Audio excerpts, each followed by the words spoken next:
Крајно е неизвестно како македонските туристи во Грција, но и останатите земји членки во Европската Унија ќе поминат на границите во новата туристичка сезона. Дали ќе се соочат со нова бирократска процедура со воведниот систем кој на сила стапи од 10 април или пак некои земји ќе донесат одлука која ќе значи олеснување?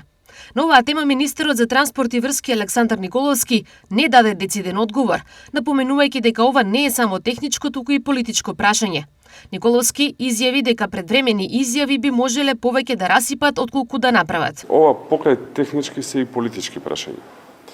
Во вакви прашања секогаш мене ми била целта да ја завршиме работата, а не да од тоа правиме политика или маркетинг.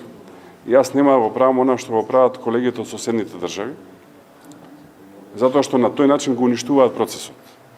И ја веќе застанам тука. Предвидувајќи застои и несакано долги процедури, Угостителската комора на Македонија испрати барање до Министерството за туризам во Грција летниот период биометриските проверки да се суспендираат.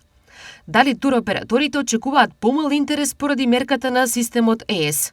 Заинтересираноста кај луѓето за одмор е најнормално голем и сите очекуваме да Европската Унија направи некои промени. Тоа не е само случување со граничниот преминев зони или со граничните премини со Бугарија, тоа е проблем и со сите аеродромски терминали.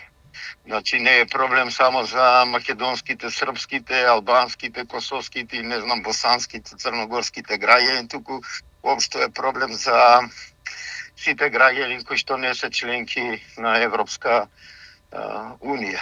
Значи, постои интерес, уплати веќе за рани резервации се извршени, но за сега бавно оди поминувањето на границата, а тоа го осетивме за великденските празници. Системот е централен и автоматизиран IT систем на Европската Унија. Тој овозможува електронска евиденција на датум и место за влез и излез и обработка на биометриски податоци, но и зголемена безбедност и намалување на злоупотреби.